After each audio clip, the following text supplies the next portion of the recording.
Que diabo de obra de Deus é essa que destrói sua casa? Você não tem tempo para seu casamento. Não é obra de Deus, é obra de Satanás. Olá, família Elo. Eu sou o Reimar da Aline. Olá, família Elo. Eu sou a Aline Coelho, do Amor em Casa, do Reimar, e nós estamos aqui hoje no podcast com o pastor Rafael Neri, que vai trazer muito da parte do Senhor para as nossas vidas. Seja bem-vindo, pastor, nesse nosso podcast com a família Elo. Seja bem-vindo. Obrigado, meu irmão. Obrigado pela disponibilidade de estar conosco aqui nessa manhã. Nós queremos saber um pouquinho da sua trajetória, que tem nos abençoado tanto, e eu creio que tudo aquilo que nós estamos vivendo aqui na Elo tem sido um divisor de águas na nossa vida. Eu queria que o senhor falasse um pouquinho dessa relação de paternidade, já que o senhor tem muita experiência com 3 meninos pequenos, agora com mais um a caminho. Fala um pouquinho sobre isso para nós. Ô, irmã Aline, uma honra, viu, conversar com vocês aqui. Vocês são pessoas que me inspiram. Eu aprendo bastante em nossas conversas, em nossos jantares, né? A gente sempre compartilha as coisas que Deus tem feito em nossas casas e é sempre surpreendente. Você sabe que, na minha opinião, a ausência paterna é o problema do mundo hoje. Eu acho que todos os problemas sociais que nós vemos ao nosso redor são fruto de ausência paterna. Você não teria ideologias implantadas na cabeça das pessoas se elas tivessem paz. Você não teria os índices de criminalidade que vocês têm se as pessoas tivessem paz. Você pode ir numa penitenciária qualquer, você vai ver que 90% dos presidiários têm problemas com pais. 90% dos viciados em pornografia, problema com pais. 90% das pessoas que não concluem ensino básico, problema com pais. Então, eu acho que o problema do mundo é uma crise de paternidade. Não é à toa que Deus é pai, né? As pessoas sem Deus, elas não adquirem esse DNA da paternidade, elas não conseguem expressar o que elas não tiveram, você só dá o que tem. Então, se você tem uma sociedade que a pessoa nem viu como um pai amoroso se comporta dentro de casa, como é que ela vai ser um pai bom? Ela vai tirar de onde a referência? Então, quando eu lido com homens, com casais, a nossa maior dificuldade hoje é uma dificuldade de formação. As pessoas não viram uma família normal em casa, um casamento sarado, um pai minimamente normal. Então, se ela não tem modelo, elas vão inventar o pior modelo possível, que é o modelo da carne. É a tendência da carne. E só vai dar fruto da carne que a Bíblia diz que produz corrupção, destruição. Então, eu acho que quando a gente pensa em formas de tratar essa ferida, a única forma é você tendo pessoas com a vida em comunidade sarada para elas modelarem pais bíblicos e poderem fazer a mesma coisa. Esse eu acho que é o caminho para a gente mudar essa situação. A Aline fez a pergunta de paternidade, mas só para a gente passar para a família Elo, hoje vocês têm 3 filhos, né? E o quarto está a caminho. O quarto já existe, está na barriga, né? A pastora já deu sinal, né, que o quarto já está a caminho. E são 3 filhos, falam o nome deles, a idade. Veja que meu pai é Miguel, meu avô era Miguel também. Aí colocou o nome do meu pai Miguel. Meu pai colocou meu nome Rafael, do meu irmão Daniel. Aí eu tive Samuel, depois Gabriel, Joel. E agora minha esposa está grávida do quarto, que a gente não sabe se é menino ou menina. Se for menino... Se for menina, a gente vai ter que inventar Ezequiel. Tem que vir mais Misael. Menos Manuel. Manuel eu não gosto muito, não. Sou os portugueses. E dentro do assunto da paternidade, o que a gente tem notado muito nessas andanças nossas com a Elo aí pelo Brasil afora, de muitos pais que têm a trajetória de viver algo fora de casa, de uma forma, e dentro de casa, de outra forma. Então, às vezes, o pai ele é receptivo, ele é comunicativo com pessoas do lado de fora de casa, e quando chega em casa, o tratamento é diferente. O que você tem para aconselhar esses pais que agem dessa forma, que não sabem lidar com a família dentro de casa? Você sabe que tem muito homem por aí que diz assim: eu sou um bom pai, porque eu dou tudo para os meus filhos, amo meus filhos, mas quando você vai ver, não ama a esposa. E esse cara não é um bom pai. A coisa mais importante que você pode fazer pelos seus filhos é amar sua esposa. Você não é um bom pai se você não ama sua esposa, que é a mãe deles, inclusive, diga-se de passagem. E existe essa confusão hoje em dia, né? De que é possível você ser um bom pai sem se concentrar na saúde do seu casamento. As coisas estão vinculadas. seus filhos vão crescer tendo como coluna vertebral do desenvolvimento cognitivo o relacionamento amoroso dos pais. Então, quando você cuida do seu casamento, você está cuidando dos seus filhos também. Isso que você falou é muito verdade, né? Você tem pessoas que do lado de fora são muito bons em política, em tratar os outros bem, dentro de casa não são sábios no dia a dia, no cotidiano, com o cônjuge e com os filhos. Isso é muito interessante, porque deveria ser o oposto, né? A gente deveria priorizar o cônjuge em todos os aspectos, demonstrar em cada atitude que ele é mais importante do que qualquer relacionamento externo. Então, eu costumo dizer o seguinte: se você não gosta da minha esposa, eu não gosto de você.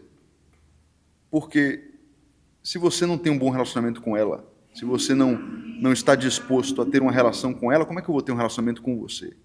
Tem muito homem que tenta ser meio político, ficar de sorrisinho com todo mundo, e inclusive se senta em mesas onde a esposa não é bem-vinda. Como é que eu vou sentar e ter comunhão com pessoas que não querem ter comunhão com minha esposa? É igual a Cristo, né? É igual a dizer assim: eu sou de Cristo, mas não quero a igreja. É impossível. Tem jeito. Não tem. A igreja é o corpo dele. Ou você tem relacionamento com os dois ou não tem com nenhum. Não tem. Mas as pessoas não têm essa visão porque elas casam como se fosse um contrato social. Casamento para elas é um contrato social. Inclusive pode ser de fachada, para demonstrar uma ostentação que vai lhe ajudar em seus negócios, em sua vida financeira. Você veja esses artistas, esses jogadores aí, casam com um, casam com outro, ganham bilhões, aumentam sua fortuna. Os véus das noivas cada vez mais longos, os casamentos cada vez mais curtos. As cerimônias custam milhões, mas o casamento pobre, a família pobre de presença de Deus, de amor, de harmonia. Está tudo ao contrário, né? Eu acho que o mundo aí está indo no sentido inverso de tudo que é bom, positivo, virtuoso. Né? Vamos falar um pouquinho de filhos agora, meu amor? Então, eu já tinha até feito essa pergunta, como que é o dia a dia lidar realmente com 3 crianças? Muitas vezes o senhor tem que se ausentar por conta do chamado pastoral. Como que o senhor concilia isso? Porque muitos homens, por conta dessa questão financeira, realmente priorizam o trabalho, a casa. E eu já podendo ver vocês um pouco mais de perto, nós entendemos o chamado pastoral, mas eu vejo o quanto isso é muito bem administrado dentro da sua casa. Eu queria que o senhor falasse para nós como o senhor conduz isso, para ensinar esses homens também como eles conseguem fazer essa gestão de uma vida profissional e a vida familiar. É um desafio, principalmente quando você pensa em Brasil, porque muitas vezes você tem casos em que a família precisa trabalhar muito, o homem e a mulher, inclusive, para pagarem o básico. Então, esse não é um assunto fácil quando você lida com uma porcentagem da população que trabalha muito para sobreviver. Né? Existe esse lado social que no Brasil é muito importante. Mas, do ponto de vista da minha família, o que eu tenho feito, Aline, eu tenho viajado cada vez menos, por exemplo. Eu descobri que a minha família é o meu primeiro ministério e eu não vou estar fazendo a obra de Deus se eu perdê-los. Eu prefiro ter um ministério menor, eu prefiro profissionalmente ganhar menos dinheiro e produzir menos e não perder os meus filhos. Eu sou fruto de uma geração dos anos 90 em que nós vimos muitos pastores, ministros de louvor, ficaram famosíssimos, rodaram o mundo e perderam suas casas. Não sei quando vocês se converteram, em que década foi? 90, 2000? Uns 15, 20 anos, mais ou menos. Uns Então, 15, Remar. Esse ano agora eu faço 10 anos de conversão e esse tema, esse assunto, o que a gente tem notado, o que a gente tem percebido, que como pai, né, a maioria dos pais hoje tem o entendimento que ser pai é só trazer o sustento para dentro da sua casa. Né? E a gente tem visto muito isso da ausência do homem como sacerdócio da sua casa. Sim.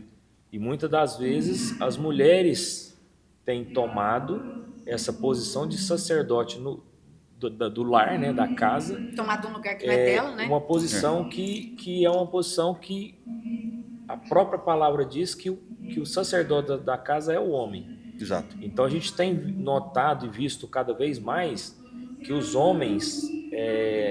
Está faltando essa instrução, está faltando esse entendimento que ser pai, ser o sacerdote da casa não é só a provisão ou o dinheiro dentro É porque de eles casa. foram ensinados que provisão é grana.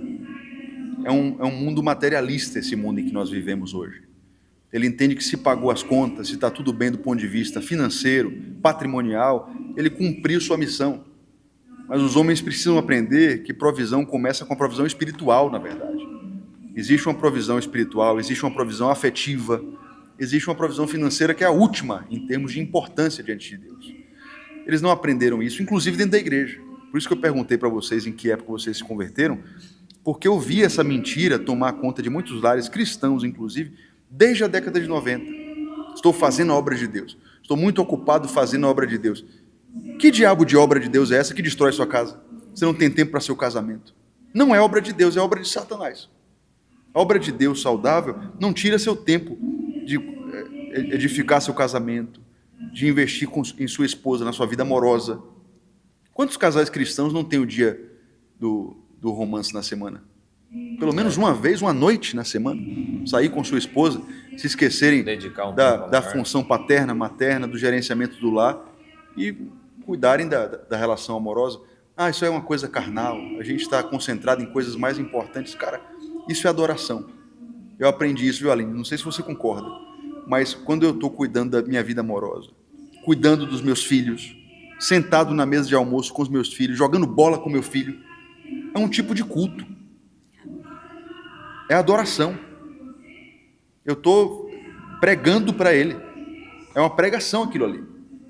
É uma espécie de sacramento. Existe um louvor a Deus acontecendo que não tem a ver com um ritual religioso, não tem uma música gospel tocando, mas existe um amor de Deus sendo escrito no coração dele através do exemplo. Uma troca de carinho, né? Uma de passar ali aquele exemplo de paternidade. Esse ano agora em julho, eu faço 10 anos de conversão. E eu te perguntei sobre essa questão do sacerdócio, porque antes de eu me converter eu não tinha esse entendimento de o que era ser o sacerdote de casa, do lar. E muitas vezes eu deixava esse papel para a Aline, né? No meu entendimento, o pai ali, o sacerdócio, era só trazer provisão para dentro de casa. E às vezes a gente falha muito com isso. E depois que eu converti, que eu comecei a ter esse entendimento, esse ano já vai para 3 anos que a gente está no Projeto Elo, né? E cada ano que passa, a gente passa a ter mais entendimento, e a gente tem visto que muitos lares têm acabado por falta de instrução dos pais, né? Que primeiro é a família, é a casa, para depois negócios, para depois políticas, para depois profissão, né? E aí, no seu lado ministerial, o que você pode passar para a família Elo de como lidar com a ausência de casa, com o serviço, com projetos e a questão de sacerdócio e família? O que as pessoas precisam aprender é sobre prestação de contas. Existe uma prestação de contas que vai acontecer com Deus com relação à sua família. No dia que você casa, aquilo ali não é uma brincadeirinha de jardim de infância, não é um contratinho social com consequências apenas humanas.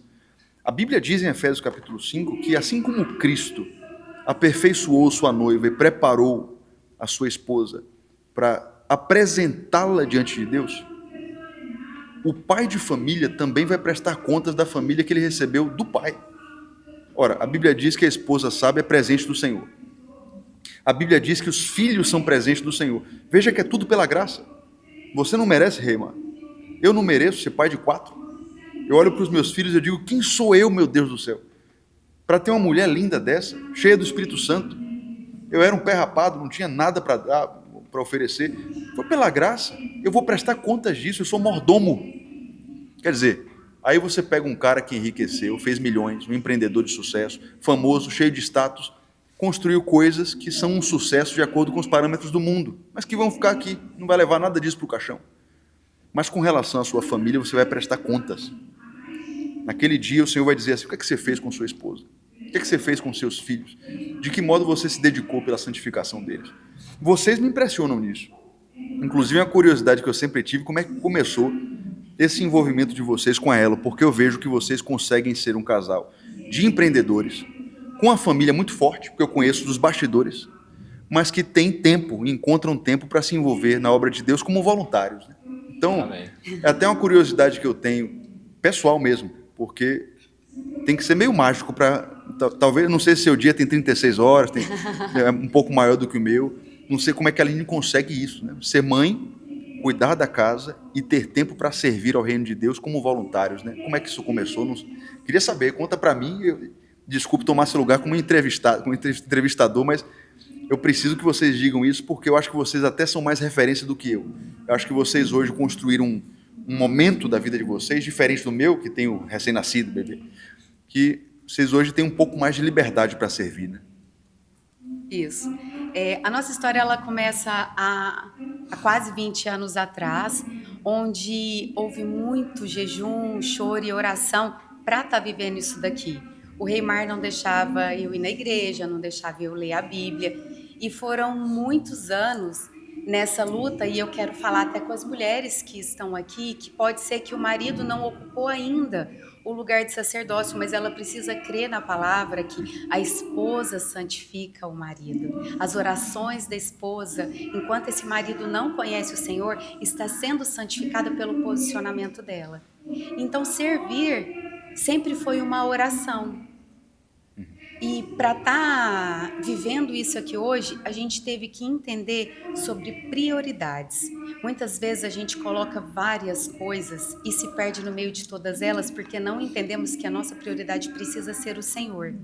O tempo ele tem 24 horas para todo mundo. No entanto, quando a gente é guiado pelo Espírito Santo, você não perde tempo, mas é guiado na produção que faz a gente conseguir viver tudo isso. Primeiro, buscar o reino de Deus. É a primeira coisa para acessar esses lugares de multiplicação. Então, quando o Senhor é o centro, Ele vai te dando estratégias para que você consiga administrar, em primeiro lugar, a sua casa, depois os seus negócios e juntos o nome do Senhor ser levado isso às nações. Só que existe uma forma prática no dia a dia, que eu creio que é isso que as pessoas querem saber e a sua curiosidade, é o nosso dia a dia mesmo nos servir. Como que é isso, Rimar?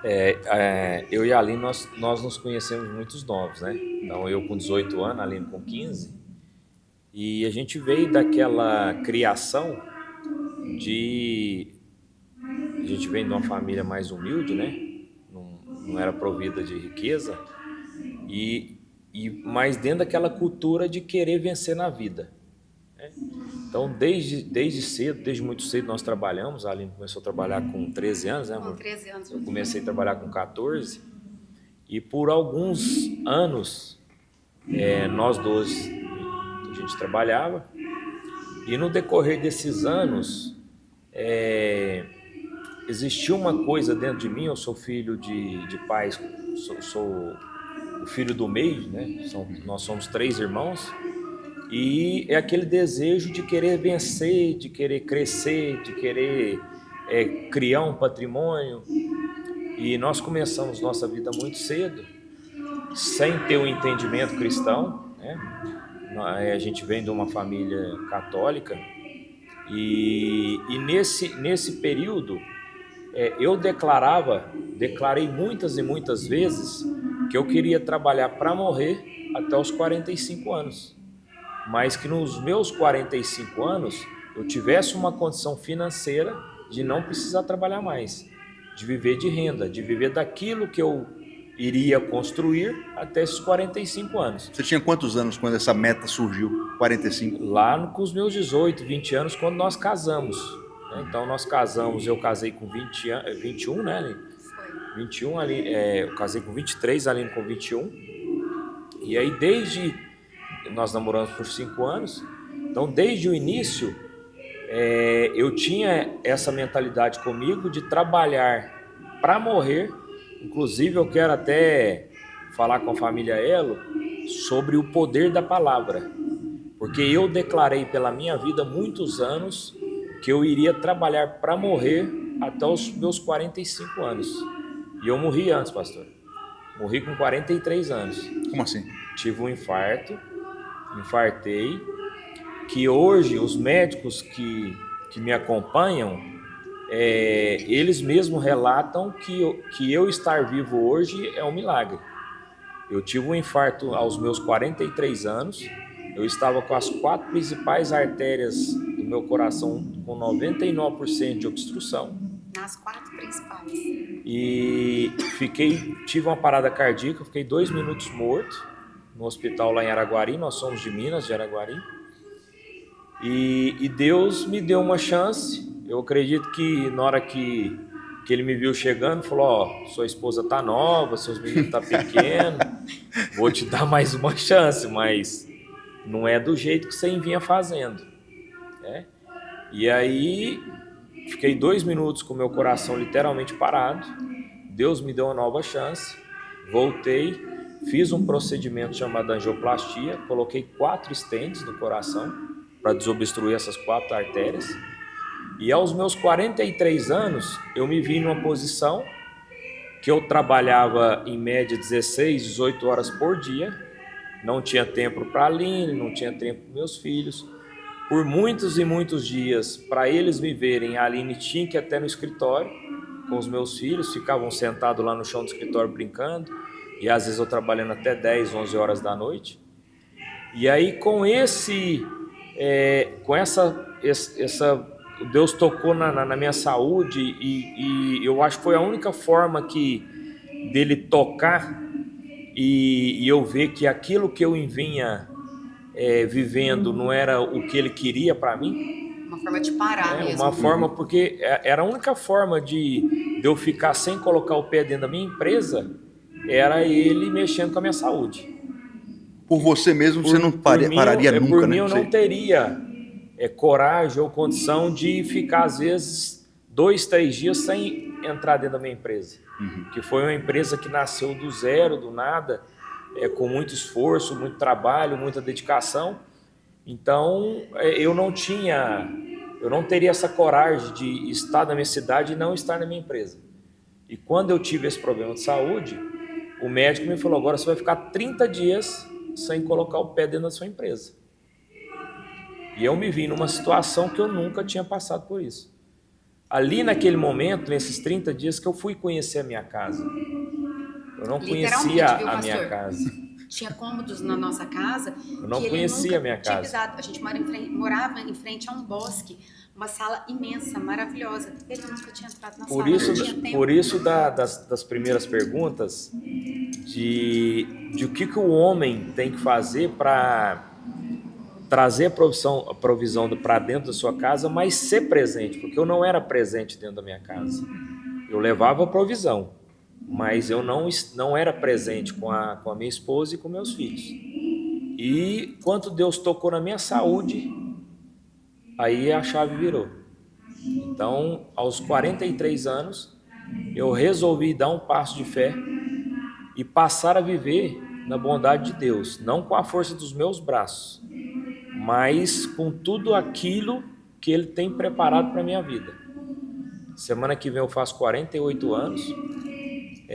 Há 3 anos, aqui nesse mesmo local, nós estamos aqui na Ela em Caldas Novas. Aqui nesse mesmo local, Deus nos trouxe para este lugar, nos apresentou o projeto Ela, nós viemos como participante. E aqui neste lugar o Espírito Santo me tocou naquela manhã, num sábado de manhã como este. E quando terminou a conferência, eu falei para a Aline, Aline, eu preciso ajudar esse pessoal. O Espírito Santo falou tanto comigo aqui nesse final de semana que eu preciso ajudar esse pessoal. E aí nós procuramos o Fábio, e aí eu me dispus, né? Falei: Fábio, nós queremos servir esse ministério.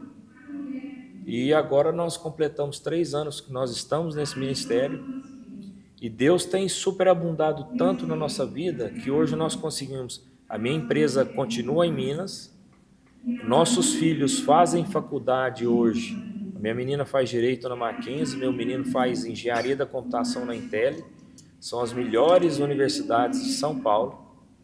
Nós estamos lá, como diz, no olho do furacão, lá em São Paulo, com os nossos 2 filhos nas melhores universidades de São Paulo.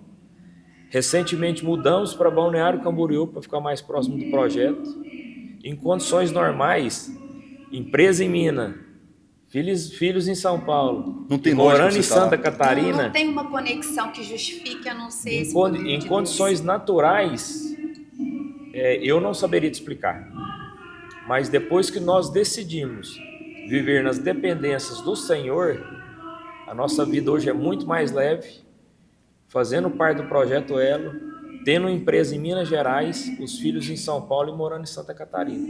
Mas você descobriu uma coisa que muitos homens ainda não descobriram, que é totalmente bíblica. Eu acho que duas coisas. A primeira, você aprendeu a descansar. O descanso é um princípio bíblico. Eu não sei te explicar isso, Reimar, mas quando você aprende a cumprir o princípio do descanso, você enriquece, prospera e tem condições de provisionar sua família financeiramente como homem maior do que o cara que está na corrida dos ratos, trabalhando sem parar, 24 horas por dia, 7 dias por semana, 16 horas por dia. Eu não sei te explicar, mas eu acho que tem a ver com a bênção de Deus e com o cumprimento de princípios. Eu acho que é isso. E a segunda coisa que você descobriu é que quando um homem, como pai de família, insere a sua família no serviço da igreja, eu acho que portas sobrenaturais se abrem também. Não estou falando que Deus é obrigado a te enriquecer ou te dar luxo ou tudo que você pediu. O que eu estou falando é que quando o homem descobre esses dois princípios, o descanso, o desfrute, pelo menos um dia na semana dizer: Deus, eu confio que o Senhor é mais competente do que o meu trabalho. Esse é um ponto. E quando o homem descobre também como envolver e fazer a sua família pertencer ao dia a dia da construção do reino, eu acho que Deus faz por ele aquilo que ele não conseguiria fazer com o seu próprio braço. Eu acho que é isso que você está vivendo hoje, pelo menos é a minha opinião. Inclusive em Colossenses fala isso, né? Que tudo que a gente for fazer, se a gente fizer como se fosse para o Senhor, Sim. Né? Ele cuida dos nossos. E o que a gente tem vivido nesses 3 anos que a gente está no Ministério Elo, que a gente serve, literalmente, a gente serve as pessoas, assim como Jesus lavou os pés dos seus discípulos, né, na véspera da crucificação. Hoje nós trabalhamos dentro do Ministério Elo no intuito total de servir e de lavar os pés daqueles que chegam para participar dessa conferência. E depois que nós passamos a tomar esse tipo de atitude, esse tipo de convivência, de vivência, Deus tem abundado nas nossas vidas coisa que a gente nunca sonhou. Como assim? Então, naquela disposição de servirmos, hoje a gente só pensa e às vezes deseja a questão até de nossos filhos estudarem em São Paulo. Nós viemos de uma cidade de 120 mil habitantes. Nós nunca pensamos que nós teríamos 2 filhos estudando nas melhores universidades de São Paulo. Até emocionalmente falando isso, porque existe aí também um vínculo de afeto. O Reimar Filho saiu de casa com 15 anos, a Maria Eduarda com 17. Então, até essa confiança no Senhor, a gente vê que isso, quando a gente aprende a entrar nesse lugar de descanso, é como se todo o peso que a gente carregasse, ele sumisse. A gente realmente consegue trocar o fardo com o Senhor. E é isso que a gente tem vivido. E uma coisa que eu aprendo muito com essa história é sobre o poder das palavras. E a gente tem cada dia mais atenção com isso. Ele falou que ia trabalhar para morrer. E morreu. E o Senhor deu uma segunda chance, mas muitas vezes nós não vivemos aquilo que o Senhor já determinou no céu para nós aqui na terra, porque as nossas palavras, elas estão em desarmonia com aquilo que Deus já tem liberado. Porque somos nós que determinamos. Eu não sou capaz. Quantas vezes o meu marido, não, ele não presta. A gente que está ali com mulheres, mentoreando mulheres. Ah, meu marido isso, meu marido é aquilo, só reclama. Como vai viver o céu na terra? Próprio Provérbios 18 cita que a língua, ela tem o poder da vida e da morte, né?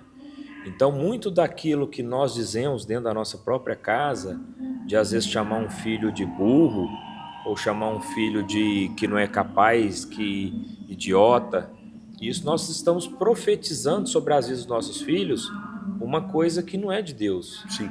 né?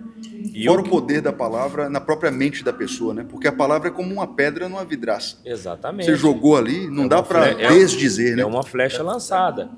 Então, o que a gente notou nesses 3 últimos anos, nossos filhos fazem faculdade há 2 anos e meio, que depois que nós começamos a servir, e não é fácil, pastor, não é fácil, porque em algumas situações, a gente tenta resolver com a força dos nossos braços, e a gente sente a incapacidade de resolver, e aí é onde geralmente, vamos dizer assim, a gente apela para Deus. Falou, Senhor, eu já não dou conta mais de resolver com as forças dos meus braços. Então toma aqui. Só que nós somos errados de só entregar nas mãos dele na hora que nós não damos conta de fazer. Ou então depois que já desmoronou. Ou depois que a coisa já tá, né? depois que já está bagunçado, né? E a própria palavra cita que tudo que é desejo do nosso coração, nós temos que pedir ao Senhor. Só que muitas das vezes nós não fazemos isso. Nós deixamos a coisa ir no fundo do poço para entregar no Senhor. E depois que nós tivemos esse episódio da saúde, desse infarto, que Deus nos deu uma nova oportunidade, nós viramos a chave e tudo o que nós vamos fazer, primeiro nós entregamos na mão do Senhor. Se for da vontade dele, que seja feito. E aí hoje nós temos condição de dizer, né, amor, que hoje nós estamos vivendo os céus aqui na terra. Porque nós deixamos a nossa cruz mais leve, né? Hoje eu costumo dizer que a minha cruz é de isopor e ainda tem rodinha. Então, porque conseguiu entrar num lugar de descanso. Meu fardo está muito mais leve, porque hoje nós aprendemos a descansar no Senhor. Então nós entregamos para que seja feita a vontade dele e não a nossa. Que bênção, cara. E aí a gente tem vivido de forma muito mais leve. A nossa vida é uma vida bastante corrida, de viagem,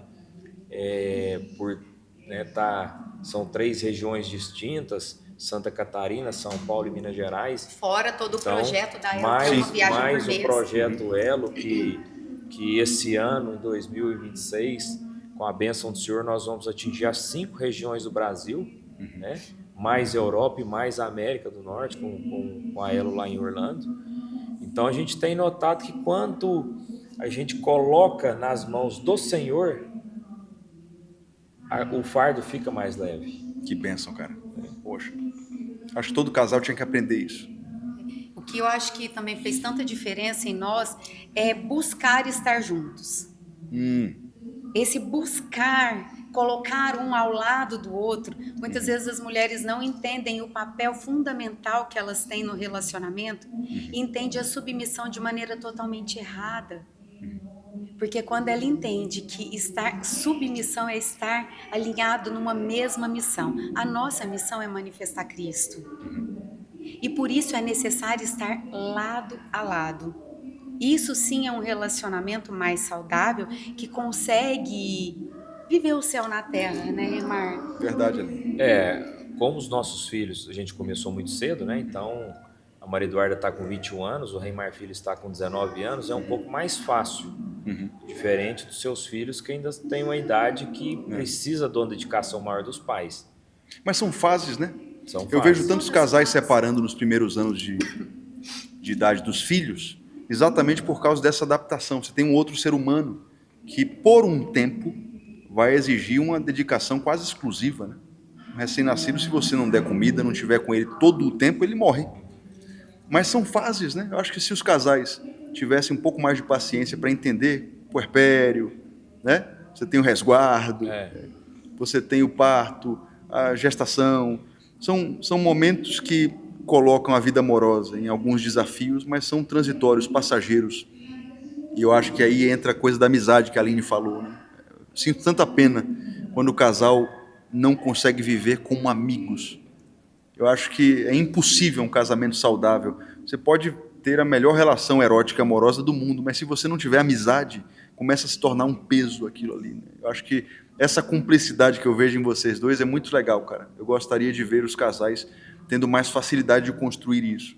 E vocês tiveram paciência, né? Porque hoje tem um filho de 17, um dia ele teve um, né? E não foi fácil, não foi fácil.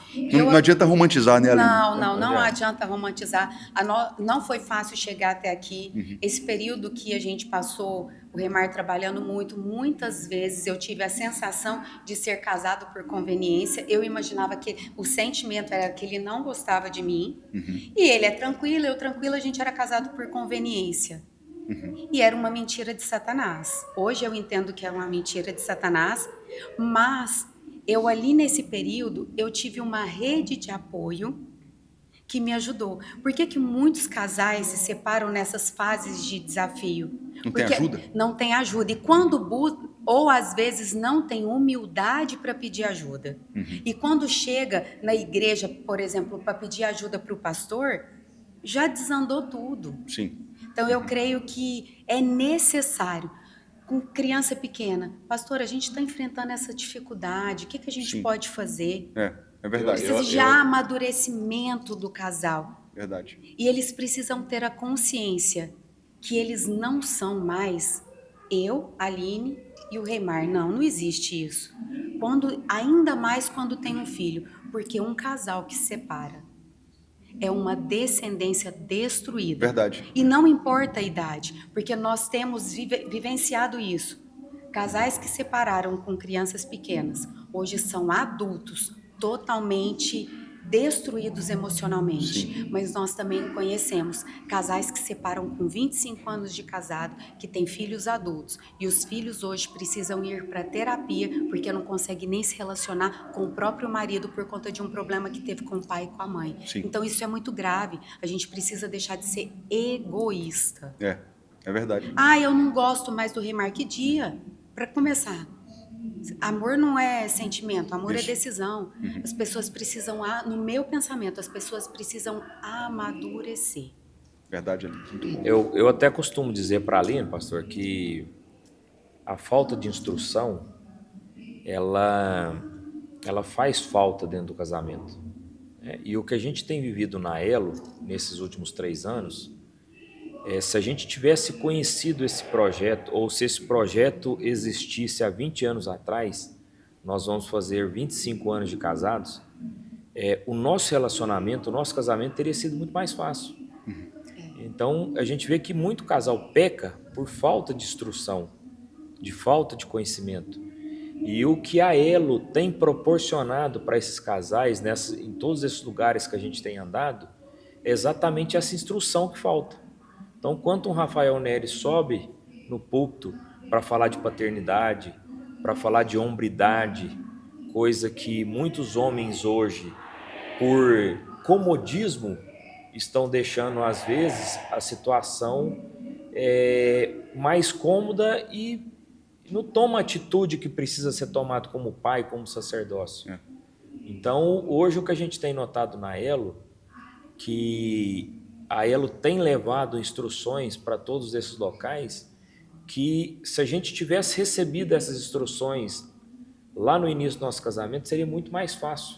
É porque o natural seria essa instrução começar dentro de casa, né? Como os lares são quebrados, as pessoas não têm. Mas graças a Deus por projetos como a Elo, né, cara?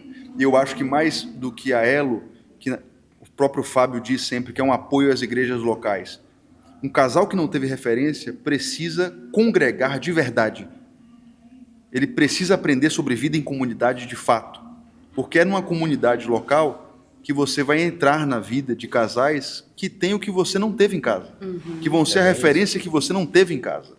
E aí você vai poder modelar e ver como é que se faz, né? Por exemplo, você não ensina um homem a ser um homem bíblico numa pregação de 30 minutos. Não. Jamais. Deus precisou mexer no meu casamento, nas minhas finanças e na minha saúde, para eu aprender. É um processo, né? É um processo. Que deveria ter vindo lá de trás do berço. Nós passamos pelo um processo para viver um propósito, para desfrutar de uma promessa. E hoje nós podemos dizer que hoje nós estamos desfrutando dessa promessa. Que bênção, cara. Eu com 48 anos, a Aline com 45, mas não foi fácil, né? E aí, para a gente encerrar, eu quero que você mande um recadinho para a família Elo, que às vezes as pessoas vê pelo Instagram, vê pelo YouTube, mas não conhecem o projeto. Né? E tudo aquilo que nós temos preparado para eles. Então, quero que você encerre aí o nosso podcast com algum conselho para aqueles que ainda não conhecem o projeto para tá vindo conhecer. Você estava falando aí, eu me lembrei que semana passada eu visitei meus avós. Eu tenho um casal de avós que tem 62 anos de casados. Benção. Quer dizer, eles completaram bodas de diamante, né? 60 anos. E aí minha avózinha tá velha já, assim, com catarata nos 2 olhos. Acho que nem tem mais como operar. E os dois ficam em casa sozinhos. E sempre que eu tô lá, eu fico vendo assim, pensando quantas vezes eles devem ter se perdoado, hein, cara? Quantas renúncias eles fizeram para estarem juntos. Eu sentei do lado da minha avó semana passada e perguntei: vó, você ainda é apaixonada pelo meu avô? Ela disse: é claro que eu sou. Eu amo ele, não troco ele por ninguém. Sou apaixonada assim. E é bonito você ver casais que chegam nessa fase, cada vez mais raro, né? Eu acho que o erro que a gente não pode cometer é o erro de desistir, porque nas nossas limitações Deus vai nos ajudando. O Espírito nos ajuda em nossas fraquezas, é o que diz Romanos capítulo 8, né? É uma parceria com o Espírito, porque quando você entende que a família não é um projeto seu, é um projeto de Deus, você entende que Deus é o seu maior aliado na restauração, inclusive. Amém. Ele é mais interessado do que você. Então, o recado que eu deixo para as pessoas é esse aí. Aprenda que Deus é o maior interessado em você restaurar a sua família e Ele vai te ajudar nisso. Agora, Ele não vai fazer o que você deve fazer, que é sua responsabilidade. Eu agradeço a Deus pela Elo. Eu quero que o projeto cresça bastante, tome nações e alcance nações longínquas, porque essa agenda que nós temos visto de destruição da família não é uma agenda do Brasil, é uma agenda que está ao redor do mundo, destruindo lares, mas a palavra de Deus é o nosso manual de regra, de fé, de prática, que nos ensina como fazer família do jeito dele. Se a gente tenta fazer família do nosso, dá errado. Se a gente tenta fazer família do jeito que ele nos ensinou, vai dar certo, porque ele é o autor do casamento. Amém. Obrigado, pastor. Valeu. Foi um prazer falar com Valeu, você Reimar. aqui. Line, uma honra, viu? Prazer. Tamo junto. Deus abençoe. Amém. Esse foi mais um episódio do podcast da Elo, hoje com Rafael Neri, e assistam outros episódios pelos nossos canais do YouTube, Instagram, Facebook, Twitter e outras coisas mais. Deus abençoe cada um de vocês Tchau, tchau. e vem pra Elo.